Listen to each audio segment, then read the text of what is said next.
Qaldığımız yerdən davam edirik. Səbəblərlə bağlı video izahımızı baxaq, davam edək. Dedik ki, indi biz danışacağıq Şah 2. Abbasdan. Şah Səfiddən sonra hakimiyyətə gəlir Şah 2. Abbas. Onun hakimiyyət illəri 1642-1666-cı illəri əhatə edir. Onun hakimiyyəti dövründə 1653-1662-ci illəri əhatə edən Rusiya ilə sərhəd münaqişəsi baş verir ki, bunun da səbəbi o idi ki, Ruslar Səfəvli sərhədinə yaxın ərazilərdə qalalar tikirdilər və Şah Abbas isə buna narazı idi. Hətta Şirvan bəylərbəyliğinə təlimat vermişdi ki, bu məsələ ilə ciddi məşğul olsun. Amma Ruslar da Səfəvilərlə toqquşmaq istəmirdi. Buna görə də bu məsələ dinc yolla həll olunur. Həmçinin Şah 2. Abbasın dövründə Avropadan mətbə gətirməyə cəhd edir. Amma sonraki dövrlərdə, yəni Şah Süleymanın dövründə bu məsələ ilə ciddi məşğul olmaması, yəni bunu yarımçıq qoyur. Daha sonra deyəcək ki, Şah 2. Abbasın dövründə rəiyyətin şikayətinə ədalət divanında baxılırdı. Rəiyyət və sənətkarlar xəzinəyə borcunu tamamilə ləğv edir. Rəiyyətin və sənətkarların borcunu ləğv edir. Gürcü mənşəli əyanlara dövlət vəzifəsi tutmaq hüququ verir. Erməni kilsəsi və tacirlərinə güzəşt edir. Özbaşınalıq edən məmurların mülkünü müsadirə edir. Həmçinin Şah 2. Abbasın dövründə saray tarixçisi var idi ki, Məhəmməd Vahid Tahir, üzr istəyirəm, yəni saray tarixçisi idi. Həmçinin sonraki dövrlərdə o baş vəzir vəzifəsinə qədər yüksəlmişdi. Şah 2. Abbasdan sonra hakimiyyətə deyəcək ki, Şah Süleyman gəlir, 1667-1694-cü illərdə hakimiyyətdə olub. Onun dövründə 1667-ci ildə Rus tacirləri ilə 1667 Rus ilə müqavilə imzalanır ki, yəni bu müqaviləyə görə Rus tacirlərinə güzəştlər edilir. Yəni bu güzəştlər təkcə Şah Süleymanın dövrünə aid deyildi. Şah Süleymandan sonraki bütün Səfəvi hakimiyyəti dövrü üçün keçərli idi.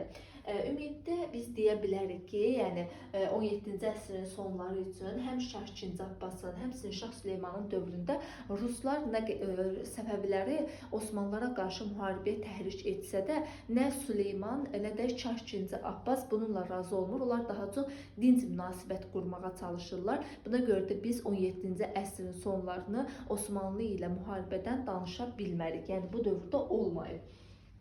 Daha sonra Şah Süleymanın dövründə 1668-ci ildə Stepan Razinin, yəni Don Kazaklarının Xəzəryani bölgələrə basqınları olur ki, bu basqınlara qarşı Şah Süleyman da, həmçinin Ruslar da yəni bunun qarşısını almağa çalışırlar.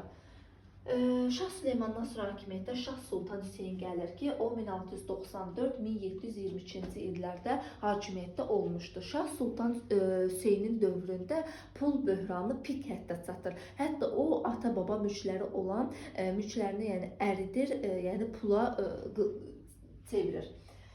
Onun dövründə 1699-1702-ci ildə əhali siyahıya alınır. Daha sonra 1707-ci il və 1711-ci ildə Carda üsyan baş verir ki, bu üsyanın da baş verməsinin səbəbi bir vergilərlə bağlı idi. Bir də ki, şimal sərhədlərini qoruyan Carlıların maaşlarının kəsilməsi ilə bağlı idi, maaşlarının verilməməsi ilə bağlı idi.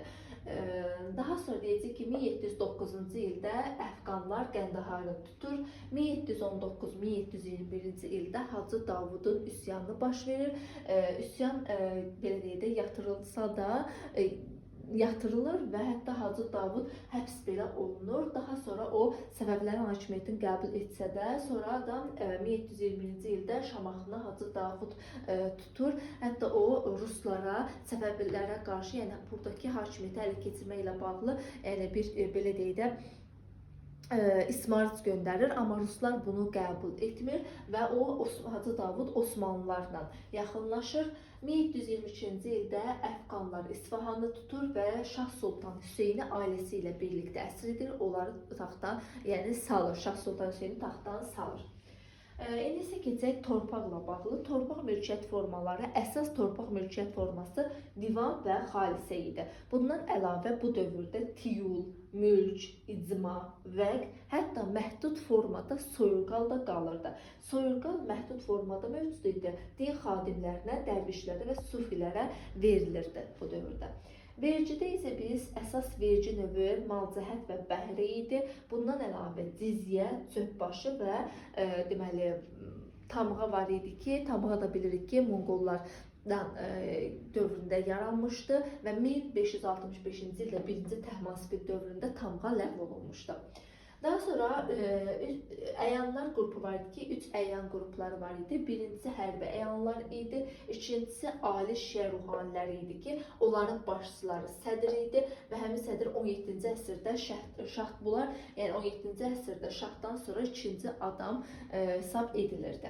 Üçüncüsü isə yerli əyanlar idi ki, başçıları baş vəzir adlanırdı. Video sahın davamı da var.